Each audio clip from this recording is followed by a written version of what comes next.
8वीं कक्षा के दूसरे पाठ मिर्च मसाला, इस पाठ के बारे में जानकारी प्राप्त करेंगे।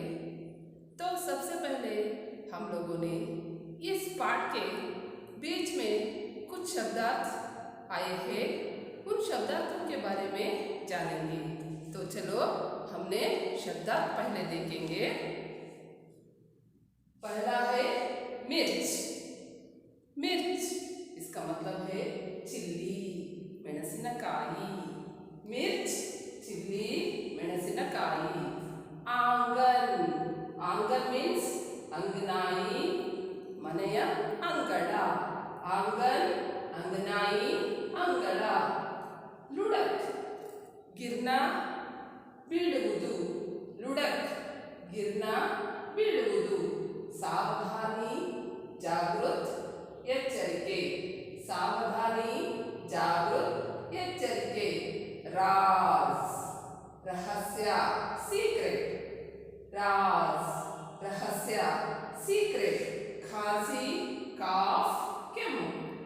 फाइल स्प्रेड ಹರಡು, फाइल स्प्रेड ಹರಡುವುದು। पंख पर विंग्स, पंख पर विंग्स। कसम वादा सौगंध प्रॉमिस आणे शपथ प्रमाण। पचाना हजम करना, पचाना हजम करना इट मीन्स डाइजेशन, जीर्णವಾಗುವುದು। पड़ोसन नेबर ನೆರೆಯವರು, पड़ोसन नेबर। सहेली फ्रेंड ಗೆಳತಿ। झुंड ग्रुप गुंपु हिंडु समूह। कबूतर पिजन पारिवाಳ, कबूतर पिजन पारिवाಳ। गौरैये स्पैरोस गुब्बिಗಳು। खबर न्यूज विषय। राई मस्टर्ड सासिवे। चमत्कार करिश्मा, चमत्कार करिश्मा। तो चले सबसे पहले हमने मिर्च मसाला इसका मतलब को जानेंगे। यहाँ पर शब्दार्थ में आपने देखा मिर्च का मतलब है चिल्ली यानी ಮೆಣಸಿನಕಾಯಿ। मिर्च मसाला इसका मतलब क्या है बच्चों? मिर्च मसाला यह तो इस शब्द यहाँ पर व्यंग्य रूप से यहाँ दिया गया है। इस पाठ के लिए व्यंग्य रूप से इस शब्द को दिया गया है मिर्च मसाला। इसका मतलब है किसी रहस्य विषय को दूसरे आदमी से कहने पर उस रहस्य विषय रंग में बदल जाता है।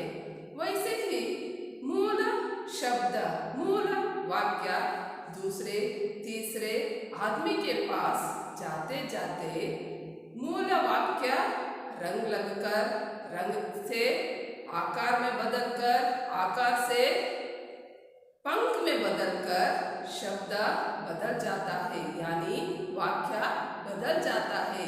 इस तरह के वाक्यों को मिर्च मसाला कहते हैं। ನೋಡಿ ಮಕ್ಕಳ, ಮಿರ್ಚ್ ಮಸಾಲ ಇದು ಒಂದು ಏನಿದು ವ್ಯಂಗ್ಯ ಶಬ್ದವನ್ನು ಈ ಪಾಠಕ್ಕಾಗಿ ಕೊಡಲಾಗಿದೆ। ಮಿರ್ಚ್ ಮಸಾಲ ಅಂದರೆ ಒಂದು ಪುಟ್ಟ ವಿಷಯವನ್ನ, ಚಿಕ್ಕ ವಿಷಯವನ್ನ ದೊಡ್ಡದಾಗಿ ಬಿಂಬಿಸಿ ಹೇಳುವುದು। ಮೊದಲನೆಯ ವಿಷಯ ಒಬ್ಬ ವ್ಯಕ್ತಿಯ ಹತ್ತಿರ ಹೋದಾಗ ಆ ಮೂಲ ವಿಷಯ ಹೋಗಿ ಏನಾಗುತ್ತೆ, ಅದಕ್ಕೆ ಸ್ವಲ್ಪ ಬಣ್ಣ ಹಚ್ಚಿ ಹೇಳ್ತಾನೆ ಮೊದಲನೇವನು। ಹಾಗೆ ಎರಡನೇ ವ್ಯಕ್ತಿ ಹತ್ರ ಹೋದಾಗ ಆ ಬಣ್ಣದ ಜೊತೆಗೆ ಇನ್ನೇನಾಗುತ್ತೆ, ಆಕಾರ ಬರುತ್ತೆ, ಸ್ವಲ್ಪ ಚಿಕ್ಕದು ದೊಡ್ಡದು ಈ ರೀತಿ ಆಕಾರಗೊಳ್ಳುತ್ತೆ। ಇದಾದ ನಂತರ ನಾಲ್ಕನೇ ವ್ಯಕ್ತಿಯ ಹತ್ರ ಹೋದಾಗ ಆಕಾರದ ಜೊತೆಗೆ ಆ ಒಂದು ವಾಕ್ಯಕ್ಕೆ ರೆಕ್ಕೆ ಪುಕ್ಕಗಳು ಹುಟ್ಕೊಳ್ತವೆ। ಹೀಗೆ ಒಂದು ಶಬ್ದಕ್ಕೆ ಬಣ್ಣ ಹಚ್ಚಿ ಹೇಳುವುದು, ಅಥವಾ ನೀವು ಆಡು ಭಾಷೆಯಲ್ಲಿ ಉಪ್ಪು ಖಾರ ಹಚ್ಚಿ ಹೇಳುವುದು ಅಂತ ಹೇಳ್ತಿರಲ್ಲ, ಇಂತಹ ಶಬ್ದಗಳಿಗೆ ಏನು ಹೇಳ್ತಾರೆ, ಮಿರ್ಚ್ ಮಸಾಲ ಅಂತ ಹೇಳಿ ಕರೀತಾರೆ। ಈ ಪಾಠ ಒಂದು ವ್ಯಂಗ್ಯ ರೂಪದಲ್ಲಿ ಕೊಟ್ಟಿರ್ತಕ್ಕಂತಹ ಶೀರ್ಷಿಕೆಯಾಗಿದೆ ಇದು ನೋಡಿ, ಮಿರ್ಚ್ ಮಸಾಲ। इस पाठ का लेखक है लोककथा, यहाँ पर लेखक नहीं है, लोककथा। लोककथा का अर्थ क्या है? लोककथा मीन्स जनपदा। इस लोककथा को कोई कवि ने रचना नहीं करते हैं, किसी का साहित्य नहीं है। जनपदा, लोगों ने ये कहा तो उसी कहानी यानी उसी गीत को दूसरे कहते कहते जो गीत यानी कथा आते हैं उन्हें लोकगीत यानी लोककथा कहते हैं। कन्नड़ में से जनपದ कहते हैं। ಜನಪದ ಎಂದರೆ ಜನರ ಸಮೂಹ, ಜನರ ಬಾಯಿಂದ ಬಾಯಿಗೆ ಹರಿದು ಬಂದಿರತಕ್ಕಂತಹ ಗೀತೆಗಳನ್ನು ಜನಪದ ಗೀತೆಗಳು ಎನ್ನುವರು. ಹಾಗೆಯೇ ಜನರ ಬಾಯಿಂದ ಬಾಯಿಗೆ ಹರಿದು ಬಂದಿರತಕ್ಕಂತಹ ಕಥೆಗಳನ್ನು ಜನಪದ ಕಥೆಗಳು ಎಂದು ಕರೆಯುತ್ತಾರೆ ಮಕ್ಕಳೇ. ಇದನ್ನ ಯಾವ ಕವಿನೂ ಸಹ ರಚನೆ ಮಾಡಿರಲ್ಲ, ಜನರೇ ಸೃಷ್ಟಿ ಮಾಡಿರ್ತಕ್ಕಂತಹ ಗೀತೆಗಳು ಹಾಗೂ ಕಥೆಗಳು. ಹಾಗಾದರೆ ಈ ಮಿರ್ಚ್ ಮಸಾಲ ಅಂತಕ್ಕಂತಹ ಪಾಠವನ್ನು ನಾನು ಓದಿ ಈ ಪಾಠದ ಸಾರಾಂಶವನ್ನು ನಿಮಗೆ ತಿಳಿಸ್ತೀನಿ ನೋಡಿ. कभी कभी आदमी अपने विचारों को दूसरों के साथ बांटना चाहता है, लेकिन उसे यह ध्यान रहे कि राज की बात बताने से पहले वह सावधानी बरते। कभी कभी आदमी क्या करता है, उसके पास जो भी दुख की बात क्यों ना हो, सुख की बात क्यों ना हो, उस बात को दूसरे के पास बताना चाहता है, इससे उसे समाधान मिलता है। इस कारण से आदमी दूसरों के पास बताना चाहता है, लेकिन उस बात को बताने से पहले उस राज मीन्स गुट्टू सीक्रेट ಅಂತ ನೋಡಿದ್ರಿ ನೀವು. उस राज की बात को बताने से पहले हम सावधानी बरते। हमें क्या करना चाहिए? जागरूक होना चाहिए। अगर उस आदमी के पास हमने बताए तो उस आदमी विश्वास पात्र है या नहीं, यह देखकर उस आदमी के पास हमें बात करना चाहिए। तो पाठ देखिए। एक दिन शाम को बोलो आंगन में बैठकर दूध पी रहा था। उसे खांसी आई, दूध का लोटा लुढ़क गया तथा थोड़ा सा दूध मुंह से निकलकर जमीन पर फैल गया। फैले दूध में उसको 2 पंख दिखाई दिए। वह घबरा गया। एक दिन शाम को भोलू आंगन में बैठकर दूध पी रहा था। एक दिन इस कथा का नायक है भोलू। भोलू ने एक दिन शाम के समय घर के आंगन में बैठकर दूध पी रहा था। उसे खांसी आई। दूध पीते समय उसे भोलू को खांसी आ गई। दूध का लोटा लुढ़क गया। हाथ में जो दूध का लोटा पकड़ा था ना भोलू, वह लोटा लुढ़क गया। लोटा का मतलब क्या है? टम्बलर, यानी पिछले जमाने में मिट्टी से छोटे छोटे बर्तन बनाते थे ना, उन्हें लोटा कहते थे। लोटा भोलू के हाथ से लुढ़क गया यानी गिर गया तथा थोड़ा सा दूध मुंह से निकलकर जमीन पर फैल गया। भोलू के मुंह में जो दूध थे ना, वह दूध थोड़ा सा जमीन पर गिरकर फैल गया। फैलना मीन्स स्प्रेड, हरड़ुವುದು। फैले दूध में उसको 2 पंख दिखाई दिए। नीचे जमीन पर जो दूध फैले थे उसमें भोलू को 2 पंख दिखाई दिए। वह घबरा गया। पंख को देखते ही भोलू घबरा गया ನೋಡಿ. एक दिन शाम को, ಒಂದು ದಿನ ಸಾಯಂಕಾಲದ ಸಮಯದಲ್ಲಿ ಈ ಕಥೆಯ ನಾಯಕನ ಹೆಸರು ಭೋಲು. ಭೋಲು ಅಂತಕ್ಕಂತಹ ನಾಯಕ ಮನೆಯ ಅಂಗಳದಲ್ಲಿ ಕೂತು ಹಾಲನ್ನು ಕುಡಿತಾ ಇದ್ದ. ಉಸೆ ಖಾನ್ಸಿ ಆಗಿ, ಹಾಲು ಕುಡಿಯುವ ಸಂದರ್ಭದಲ್ಲಿ ಅವನಿಗೆ ಕೆಮ್ಮು ಬಂತು. दूध का लोटा लुढ़क गया. ಕೈಯಲ್ಲಿರ್ತಕ್ಕಂತಹ ಹಾಲಿನ ಒಂದು ಪಾತ್ರೆ, ಚಿಕ್ಕ ಪುಟಾಣಿ ಪಾತ್ರೆ ಇತ್ತಲ್ಲ, ಅದೇನಾಯಿತು ಕೆಳಗಡೆಗೆ ಬೀಳ್ತು. तथा थोड़ा सा दूध मुंह से निकलकर जमीन पर फैल गया. ಹಾಲು ಕುಡಿತಾ ಇದ್ನಲ್ಲ ಭೋಲು, ಅವನ ಬಾಯಿಂದನೂ ಸಹ ಸ್ವಲ್ಪ ಹಾಲು ನೆಲದ ಮೇಲೆ ಬಿದ್ದು ಏನಾಯಿತು, ಹರಡಿತು. ಫೈಲೆ दूध में उसको 2 पंख दिखाई दिए. ಕೆಳಗಡೆ ಬಿದ್ದು ಹರಡಿರ್ತಕ್ಕಂತಹ ಹಾಲಿನಲ್ಲಿ, ನೆಲದ ಮೇಲೆ ಬಿದ್ದಿರುವಂತಹ ಹಾಲಿನಲ್ಲಿ ಭೋಲುವಿಗೆ 2 ರೆಕ್ಕೆಗಳು ಕಾಣಿಸ್ಕೊಳ್ತು. वह घबरा गया. पंख को देखते ही भोलू घबरा गया. ರೆಕ್ಕೆಗಳನ್ನು ನೋಡಿದ ತಕ್ಷಣ ಅವನಿಗೇನಾಯಿತು, घबराना, ಭಯಭೀತ ಹೋನ, डरना, ಅವನಿಗೆ ತುಂಬ ಭಯ ಶುರುವಾಯಿತು. अपनी पत्नी हीरा को बुलाकर कहा, देखो तुम किसी से नहीं कहोगे तो मैं तुमसे एक बात बताऊं. कसम से किसी से नहीं कहूँगी. पत्नी बोली। भोलू ने दूध में पंख की बात बता दी। भोलू को घबराहट हुई। बाद में अपनी पत्नी को बुलाकर भोलू पत्नी से कहता है, भोलू का पत्नी का नाम है हीरा। हीरा को बुलाकर कहा रहा है, देखो तुम किसी से नहीं कहोगे तो मैं तुमसे एक बात बताऊं। तुम किसी से नहीं कहोगे तो मैंने तुमसे एक बात कहता हूँ, कसम से किसी से नहीं कहूँगी। हीरा ने भोलू से, नहीं नहीं, मैं कसम से यह बात को किसी से नहीं कहूँगी। भोलू ने दूध में पंख की बात बता दी। बाद में अपनी पत्नी हीरा से भोलू ने जो जमीन पर दूध पड़ा था उसमें 2 पंख निकले, इस बात को ಪತ್ನಿ के पास ಭೋಲುನೆ ಬತಾ ದಿ। ಅಂದರೆ ಕೆಳಗಡೆ ಬಿದ್ದಿರ್ತಕ್ಕಂತಹ ಹಾಲಿನಲ್ಲಿ 2 ರೆಕ್ಕೆಗಳನ್ನು ನೋಡಿರ್ತಕ್ಕಂತಹ ಭೋಲುವಿಗೆ ಭಯಭೀತನಾಗಿ ಹೆಂಡತಿಯನ್ನು ಕರೆದು ಹೇಳ್ದ, ನೋಡು ನಾನು ನಿನಗೆ ಒಂದು ರಹಸ್ಯವಾಗಿರ್ತಕ್ಕಂತಹ ವಿಷಯವನ್ನು ಹೇಳ್ತೀನಿ, ನೀನು ಪ್ರಮಾಣ ಮಾಡಿ ಹೇಳು. ಕಸಮ್ ಅಂದರೆ ವಾದ, ಆಣೆ, ಪ್ರಮಾಣ, ಪ್ರಾಮಿಸ್ ಅಂತ ಹೇಳ್ತಿರಲ್ಲ, ನೋಡು ನೀನು ಪ್ರಮಾಣ ಮಾಡಿ ಹೇಳು, ಈ ವಿಷಯವನ್ನು ಬೇರೆ ಯಾರ ಹತ್ರನೂ ಹೇಳ್ಕೊಡ್ದು.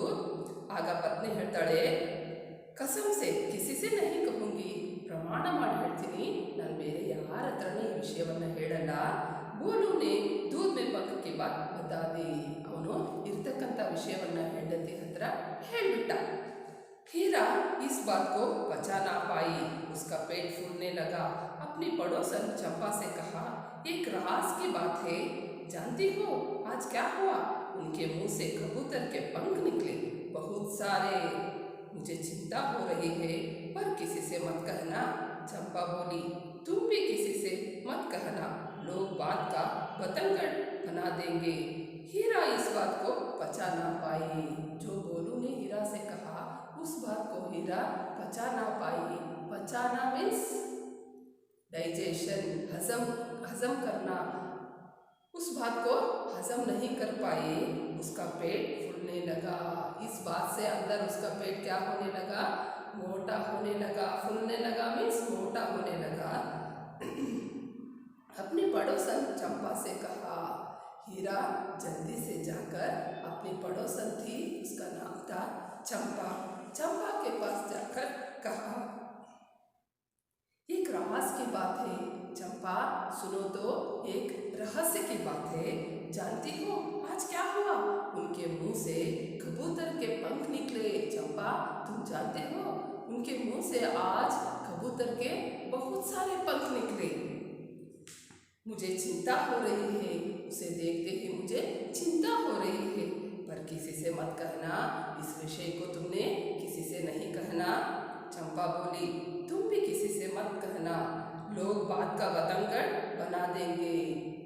सुनो हीरा, तुम भी यह बात किसी से नहीं कहना, क्योंकि लोग क्या करते हैं, एक छोटी सी बात को बढ़ाकर चढ़ाकर बात का बतंगड़ बना देंगे. बात का बतंगड़ बना देना यह एक मुहावरे है. मुहावरे का मतलब क्या होते हैं बच्चे? मुहावरे मीन्स एक सामान्य विषय को विशेष अर्थ में बताने वाले शब्द को मुहावरे कहते हैं. चंपा बोली, तुम भी किसी से मत कहना. हीरा इस बात को पचा ना पाई. ಭೋಲು ಹೇಳಿರ್ತಕ್ಕಂಥ ವಿಷಯವನ್ನ ಅವಳಿಗೆ ಏನಾಯಿತು, ಆ ವಿಷಯವನ್ನು ಜೀರ್ಣಿಸ್ಕೊಳ್ಳಿಕ್ಕಾಗಲಿಲ್ಲ, ಅಂದರೆ ಅವಳಿಗೆ ತಡ್ಕೊಳ್ಳಿಕ್ಕಾಗಲಿಲ್ಲ. ಉಸ್ಕಾ ಪೇಟ್ ಫುಲ್ನೆ ಲಗ, ಅವಳ ಹೊಟ್ಟೆ ಉಬ್ಬಿ ಬರಲಿಕ್ಕೆ ಶುರುವಾಯಿತು. ಅಂದರೆ ಏನು, ತಳಮಳ ಅವಳಿಗೆ. ಯಾವಾಗ ಈ ವಿಷಯವನ್ನು ಯಾರ ಬೇರೆಯವ್ರ ಹತ್ರ ಹೇಳ್ತೀನೋ, ಏನು ಮಾಡಲಿ ಅಂಥೇಳಿ ಅವಳಿಗೆ ತುಂಬ ತವಕಾಯಿತು. ಅಪ್ನಿ ಬಡೋಸನ್ ಚಂಪಾ ಸೆ ಕಹಾ, ಪಕ್ಕದ ಮನೆಯಲ್ಲಿ ಇವಳ ಗೆಳತಿ ಇದ್ಲು, ಅವಳು ಯಾರು? ಚಂಪಾ. ಪಡೋಸನ್ ಮೀನ್ಸ್ ನೆರೆಯವರು, ನೇಬರ್. ಪಕ್ಕದ ಮನೆಯಲ್ಲಿ ಚಂಪಾ ಎಂಬ ಹೆಸರಿನ ಒಬ್ಬ ಮಹಿಳೆ ಇದ್ಲು. ಅವಳ ಹತ್ರ ಹೋಗಿ ಹೇಳ್ತಾ ಇದ್ದಾಳೆ, ಏಕ್ ರಾಸ್ ಕಿ ಬಾತ್ ಹೇ. ಚಂಪಾ ಕೇಳು, ಒಂದು ಗುಟ್ಟಿನ ವಿಷಯ, ಒಂದು ರಹಸ್ಯವಾಗಿರುವಂತಹ ವಿಷಯವನ್ನು ನಿನ್ನ ಹತ್ರ ಹೇಳ್ತಾ ಇದ್ದೀನಿ. ಜಾನ್ತಿ ಹೋ ಆಜ್ ಕ್ಯಾ ಹುವಾ, ಗೊತ್ತಾ ನಿನಗೆ ಇವತ್ತೇನಾಯಿತು? ಉನ್ಕೆ ಮುಹ್ ಸೆ ಕಬೂತರ್ ಕೆ ಪಂಖ್ ನಿಕ್ಲೆ. ನಮ್ಮ ಮನೆಯವರ ಬಾಯಿಯಿಂದ ಏನಾಯಿತು, ಪಾರಿವಾಳದ ರೆಕ್ಕೆಗಳು ಬಿದ್ದವು. ಬಹುತ್ ಸಾರೆ, ಎಷ್ಟು, ಅದು ಬಹಳಷ್ಟು ರೆಕ್ಕೆಗಳು ಬಿತ್ತು. ಮುಜೆ ಚಿಂತಾ ಹೋ ರಹಿ ಹೇ. ಆ ದೃಶ್ಯವನ್ನು ನೋಡಿ ನನಗೆ ಏನಾಗ್ತಾ ಇದೆ, ಬಹಳ ಚಿಂತೆ ಆಗ್ತಾ ಇದೆ ಚಂಪಾ. ಪರ್ ಕಿಸಿ ಸೆ ಮತ್ ಕಹನಾ, ಈ ವಿಷಯವನ್ನು ನೀನು ಚಂಪಾ ಬೇರೆ ಯಾರ ಹತ್ರನೂ ಹೇಳಬೇಡ. ಚಂಪಾ ಬೋಲಿ, ವಿಷಯವನ್ನ ನೀನು ನನ್ನ ಹತ್ರ ಹೇಳಿದಿ ಅಂತ ಮತ್ತೆ ಬೇರೆಯವ್ರ ಹತ್ರ ಯಾರ ಹತ್ರನೂ ಹೇಳಬೇಡ. ಲೋಗ್ ಬಾತ್ ಕಾ ಬತಂಗಡ್ ಬನಾ ದೇಂಗೆ. ಜನ ಏನು ಮಾಡ್ತಾರೆ, ಬಾತ್ ಕಾ ಬತಂಗಡ್ ಬನಾ ದೇನಾ, ಈ ಛೋಟಿ ಸಿ ಬಾತ್ ಕೋ ಬಡಾಕೆ ಚಡಾಕೆ ಬೋಲ್ನಾ. ಒಂದು ಚಿಕ್ಕ ಸಾಸಿವೆ ಕಾಳಿನಂಥ ವಿಷಯವನ್ನ ದೊಡ್ಡ ಗುಡ್ಡವಾಗಿ ಮಾರ್ಪಾಡು ಮಾಡ್ತಾರೆ. ಆ ಇರ್ತಕ್ಕಂಥ ವಿಷಯಕ್ಕೆ ಬಣ್ಣ ಹಚ್ಚಿ ರೆಕ್ಕೆ ಪುಕ್ಕ ಹಚ್ಚಿ ಅದನ್ನು ದೊಡ್ಡದು ಮಾಡ್ತಾರೆ. ಅದಕ್ಕೆ ಉಪ್ಪು ಖಾರ ಹಚ್ಚಿ ಹೇಳ್ತಾರೆ ಅಂತ ಹೇಳ್ತಾರಲ್ಲ, ಹಾಗೆ ಮಾಡ್ತಾರೆ. ಅದಕ್ಕೋಸ್ಕರ ನೀನು ಸಹ ಬೇರೆ ಯಾರ ಹತ್ರನೂ ಹೇಳಬೇಡ ಹೀರಾ. चंपा से रह ना गया, उसे लगा कि अगर यह बात किसी से नहीं कही तो उसका पेट फट जाएगा। अपनी सहेली चमेली को देखते ही उसने सारी बात उगल दी। कहने से पहले चमेली से वादा करवा दिया। चंपा बोली, देखो तो बोलू जी को आज खांसी आई और उनके मुंह से एक पूरा कबूतर निकला। चमेली को विश्वास नहीं हुआ। पूरा कबूतर? कबूतर तो इतना बड़ा पक्षी है, खाया कैसा होगा? चंपा से रह ना गया। जो हीरा ने चंपा से कही थी उस बात को चंपा को रह ना गया। उसे लगा कि अगर यह बात किसी से नहीं कही तो उसका पेट फट जाएगा। इस बात को किसी और से मैंने नहीं बता दी तो मेरा पेट फट जाएगा। अपनी सहेली चमेली को देखते ही उसने सारी बात उगल दी। चंपा की सहेली थी चमेली। चमेली को देखते ही चंपा ने सारे के सारे बात को उसके सामने बता दी। उगलना मीन्स वरहा कूदू। कहने से पहले चमेली से वादा करवा लिया। चंपा इस रहस्य को बताने से पहले चमेली से वादा करवा लिया। चंपा बोली, देखो तो बोलू जी को आज खांसी आई और उनके मुंह से एक पूरा कबूतर निकला। चंपा चमेली से इस राज की बात कहे कि देखो तो आज बोलू जी को खांसी आई और उनके मुंह से एक पूरा कबूतर निकला। खांसी आने के बाद बोलू जी के मुंह से एक पूरा सारा का सारा पूरा कबूतर निकला। चमेली को विश्वास नहीं हुआ। इस बात को सुनते चमेली को विश्वास नहीं हुआ। पूरा कबूतर? कबूतर तो इतना बड़ा पक्षी है, खाया कैसा होगा? क्या चंपा, पूरा कबूतर? कबूतर तो बहुत बड़ा पक्षी है, उस पक्षी को बोलू जी ने खाया कैसा होगा? यह तो मुझे विश्वास नहीं हो रहा है।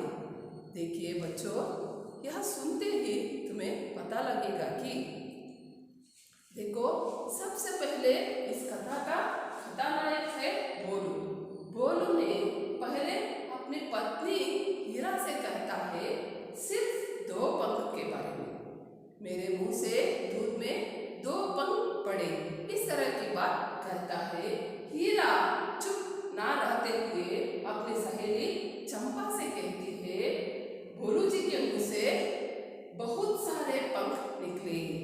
देखो, बात बनते बनते क्या होता जा रहा है। पहले तो सिर्फ 2 पंख हुए थे, बाद में पत्नी ने चंपा से बहुत सारे पंखों के बारे में बता दी। और चंपा की सहेली इस बात को कैसे सुना दिया? चंपा की सहेली चमेली ने पूरा कबूतर बना के रखा। उस वाक्य को पूरा कबूतर बना के रखा। देखिए, एक आदमी के पास मूल वाक्य बनते बनते कैसे हो जाता है, इस व्यत्यास को आप लोग समझना चाहिए। बोलू तो सिर्फ 2 पंखों के बारे में बताया था अपने पत्नी हीरा से। हीरा ने क्या कहा? अपनी सहेली चंपा से बहुत सारे पंखों के बारे में बताई। और चंपा उसकी सहेली थी चमेली। चमेली के पास एक पूरा का पूरा कबूतर के बारे में बता दी। इस तरह तीसरा चौथा इस विषय को किस तरह बनाते जाते हैं आगे हम लोगों ने देखेंगे। कुछ ही देर बाद किसी पड़ोसन ने सुना कि बोलू के मुंह से झुंड के झुंड कबूतर, कौवे, गौरैये, मुर्गे आदि निकल रहे हैं। गांव में यहाँ तक खबर फैल गई कि कई आकार तथा रंग के पक्षी, विदेशों के पक्षी भी बोलू के मुंह से निकल रहे हैं। और इन पक्षियों से आकाश भर गया है, राई का पहाड़ बन गया। कुछ ही देर बाद किसी पड़ोसन ने सुना कि भोलू के मुंह से झुंड के झुंड कबूतर। इसके बाद चमेली ने और एक पड़ोसन के पास इस रहस्य को बता दी। इस तरह की रहस्य इस तरह बनते जा रहा है। थोड़ी ही देर में किसी पड़ोसन ने सुना कि भोलू के मुंह से झुंड के झुंड कबूतर। भोलू के मुंह से झुंड मीन्स ग्रुप, समूह, ग्रुप, हिंडू, कबूतर कौवे, कौवे मीन्स क्रो ಕಾಗೆಗಳು, ಕಬೂತರ್ ಪಾರಿವಾಳ, ಗೌರಯ್ಯೆ ಸ್ಪ್ಯಾರೋಸ್ ಗುಬ್ಬಚ್ಚಿಗಳು, मुर्गे ಕೋಳಿಗಳು आदि निकल रहे हैं। कुछ ही देर में किसी पड़ोसन ने सुना कि भोलू के मुंह से अनेक तरह के पक्षियां झुंड झुंड होकर निकल रहे हैं। उसमें से कबूतर, कौवे, गौरैये, मुर्गे आदि निकल रहे हैं। गांव में यहाँ तक खबर फैल गई कि कई आकार तथा रंग के पक्षी, विदेश के पक्षी भी भोलू के मुंह से निकल रहे हैं। इस तरह बात बनते बनते यहाँ तक आ पहुंचा कि गांव में यहाँ तक खबर फैल गई। खबर मीन्स विषय, न्यूज फैल गई कि आकार तथा रंग के पक्षी कई प्रकार, आकार कुछ छोटे कुछ मोटे, इस तरह के पक्षी, और रंग के पक्षी कुछ नीले कुछ पीले कुछ लाल सफेद, इस तरह के अनेक रंग के पक्षी सिर्फ स्वदेश के पक्षी ही नहीं बल्कि विदेश के पक्षी भी भोलू के मुंह से निकल रहे हैं। और इन पक्षियों से आकाश भर गया है। जो पक्षियां भोलू के मुंह से निकल रहे थे, उन पक्षियों से सारा का सारा पूरा आकाश भर गया है। चलो लोग इस बात को राई का पहाड़ बन गया। इस विषय क्या हो गया, एक छोटा सा राय क्या हो गया, पहाड़ बन गया। कुछ ही देर बाद ಸ್ವಲ್ಪ ಸಮಯದ ನಂತರ ಮತ್ತೊಬ್ಬ ಪಕ್ಕದ ಮನೆಯವರು ಕೇಳಿದ್ರೇನಂತ ಹೇಳಿ, ಭೋಲುವಿನ ಬಾಯಿಂದ ಹಿಂಡು ಹಿಂಡು ಪಕ್ಷಿಗಳು, ಗುಂಪು ಗುಂಪು ಪಕ್ಷಿಗಳು ಹೊರ ಬರ್ತಾ ಇವೆ. ಯಾವ ರೀತಿಯ ಪಕ್ಷಿಗಳು?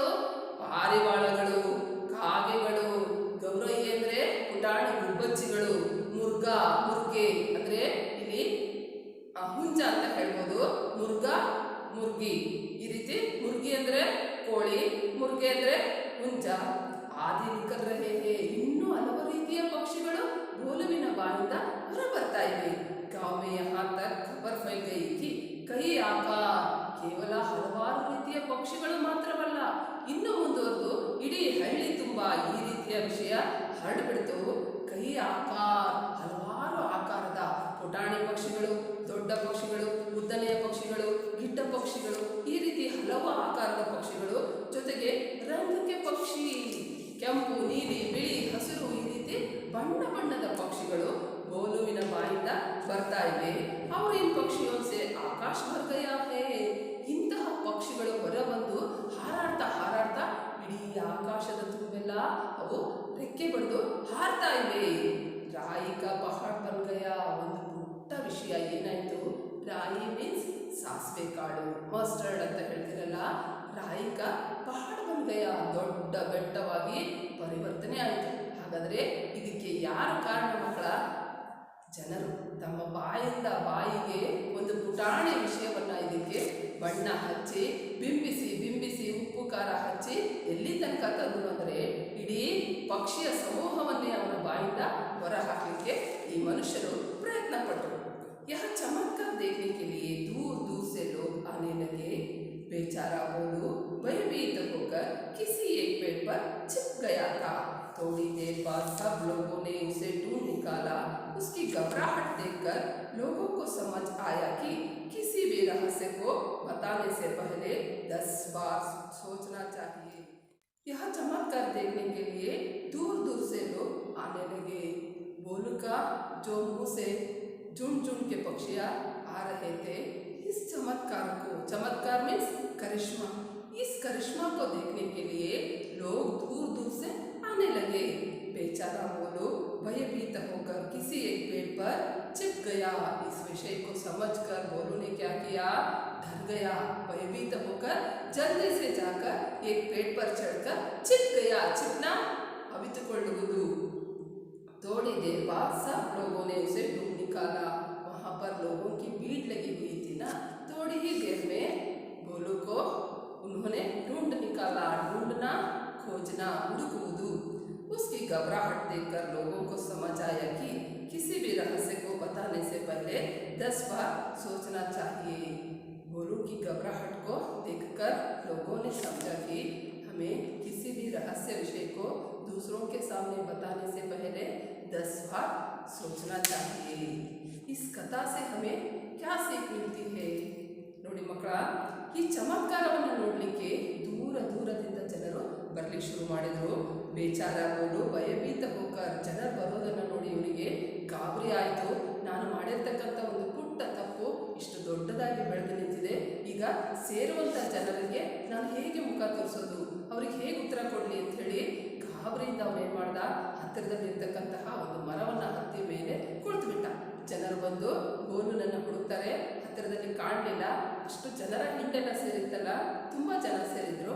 ಆ ಜನರೆಲ್ಲ ಸೇರಿ ಅವನನ್ನು ಮರದ ಮೇಲೆ ಇರ್ತಕ್ಕಂತಹ ಗೋಲುವನ್ನು ನೋಡಿ ಹುಡುಕಿ ಕರೆದ್ರು. ತದನಂತರ ಜನರಿಗೆ ಈ ವಿಷಯ ಗೊತ್ತಾಯಿತು. ಅವನು ಗಾಬರಿ ಮಾಡ್ಕೊಂಡಿರೋದನ್ನು ನೋಡಿ ಗೊತ್ತಾಯಿತು. ಎಲ್ಲೋ ಏನೋ ಹೆಚ್ಚು ಕಡಿಮೆ ಆಗಿರಬೇಕು ಅಂತ ಹೇಳಿ ತಿಳ್ಕೊಂಡ್ರು. ಆಗ ಜನತೆ ಜ್ಞಾನೋದಯ ಪಡ್ಕೊಂಡ್ರು. ಏನೇ ವಿಷಯವನ್ನು ನಾವು ಪರರ ಮುಂದೆ, ಬೇರೊಬ್ಬರ ಮುಂದೆ ಹೇಳುವಾಗ ನಾವೇನು ಮಾಡಬೇಕು, ಒಮ್ಮೆ ಅಲ್ಲದೆ ಇದ್ರೂ 10 ಬಾರಿ ಯೋಚನೆ ಮಾಡಿ ಈ ವಿಷಯವನ್ನು ಹೇಳಬೇಕು. इस तरह की बातों को कौन फैला सकते हैं? समझदार लोग तो इस तरह की बात को नहीं फैलाते, ना समझ इस तरह की बातों को फैलाते हैं. यानी ಯಾರು ಬುದ್ಧಿವಂತ ವ್ಯಕ್ತಿಗಳಿರ್ತಾರೋ ಇಂತಹ ಶಬ್ದಗಳನ್ನು ಯಾರೂ ಹರಡಲಿಕ್ಕೆ ಇಷ್ಟಪಡಲ್ಲ. ಇದೆಲ್ಲದರೂ ನಂಬಲಿಕ್ಕೆ ಯೋಗ್ಯವಾಗಿರ್ತಕ್ಕಂಥ ಶಬ್ದನ ಅಲ್ಲ. ಕೇಳಿದ ಮೇಲೆ ಯೋಗ್ಯ ವ್ಯಕ್ತಿ ಅಥವಾ ವಿದ್ಯಾವಂತ ವ್ಯಕ್ತಿ ಏನು ಮಾಡ್ತಾನೆ, ಅದನ್ನಲ್ಲೇ ಬಿಟ್ಟುಬಿಡ್ತಾನೆ. ಆದರೆ ಈ ಅವಿವೇಕಿಗಳು, ತಿಳುವಳಿಕೆ ಇರತಕ್ಕಂಥ ಜನರು ಏನು ಮಾಡ್ತಾರೆ, ಇಂತಹ ಒಂದು ಸಣ್ಣ ವಿಷಯವನ್ನು ಬಿಂಬಿಸಿ ಬಣ್ಣ ಹಚ್ಚಿ ಅದಕ್ಕೆ ಇಲ್ಲಿ ತನಕ ತಂದುಬಿಟ್ಟು ತಮಾಷೆ ನೋಡ್ತಾರೆ. ಹೀಗಾಗಿ ನಾವು ಏನೇ ರಹಸ್ಯ ವಿಷಯವನ್ನು ಪರರ ಎದುರಿಗೆ ಹೇಳುವಾಗ, ಬೇರೊಬ್ಬರ ಮುಂದೆ ಹೇಳುವಾಗ ನಾವು ಯೋಚನೆ ಮಾಡಿ ವಿಷಯವನ್ನು ಬೇರೆಯವರಿಗೆ ಹೇಳಬೇಕು ಮಕ್ಕಳ. ಯಾಕೆ ಅಂದರೆ ನಾವು ಹೇಳುವಂತಹ ವ್ಯಕ್ತಿ ಅವನು ವಿಶ್ವಾಸ ಪಾತ್ರನಾಗಿದ್ದಾನ, ನಮಗೆ ಅವನ ಬಗ್ಗೆ ವಿಶ್ವಾಸ ಇದೆಯಾ, ನಂಬಿಕೆಗೆ ಯೋಗ್ಯವಾಗಿದ್ದಾನ ಅಂಥೇಳಿ ತಿಳಿದು ನೋಡಿ ಪರೀಕ್ಷಿಸಿ ನಾವು ಅವನ ಮುಂದೆ ಹೇಳಬೇಕು. ಮೊದಲನೆಯದಾಗಿ ನಾವು ಯಾವುದೇ ವಿಷಯವನ್ನು ಸಹ ಪರರೊಟ್ಟಿಗೆ ಹಂಚ್ಕೋಬಾರ್ದು. ಆದರೆ ಅಂತಹ ಸಂದರ್ಭ ಬಂದಾಗ ನಾವು ಹೇಳುವಾಗ ವಿಶ್ವಾಸ ಪಾತ್ರವನ್ನು ನೋಡಿಬಿಟ್ಟು ನಂಬಿಕೆಗೆ ಇರ್ತಕ್ಕಂಥ ವ್ಯಕ್ತಿ ಹತ್ರ ಮಾತ್ರ ನಾವು ವಿಷಯಗಳನ್ನು ಹೇಳಬೇಕು. ಹಾಗೆ ನಾವು ಬೇರೆ ಯಾರ ಹತ್ರನಾದ್ರೂ ಈ ರೀತಿ ಮಾತುಗಳನ್ನು ಹಂಚಿಕೊಂಡ್ರೆ ಒಂದು ಪುಟ್ಟ ವಿಷಯ ಏನಾಗಿ ಪರಿಣಮಿಸುತ್ತೆ, ಬೆಟ್ಟವಾಗಿ ಪರಿಣಮಿಸುತ್ತೆ. ಹೀಗಾಗಿ ನಾವು ಹಲವಾರು ಅಚಾತುರ್ಯಕ್ಕೆ ನಾವು ಗುರಿಯಾಗಬೇಕಾಗಿ ಬರುತ್ತೆ ಮಕ್ಕಳ. ಅದಕ್ಕೆ ನಾವು ಏನೇ ವಿಷಯ ಹೇಳಬೇಕಾದ್ರೆ ಯೋಚನೆ ಮಾಡಿ ಹೇಳಬೇಕು ಅಂತಕ್ಕಂಥದ್ದು ಈ ಪಾಠದ ನಿಯಮ. ಇದು ಒಂದು ಜನಪದ ಕತೆ ಮಕ್ಕಳ.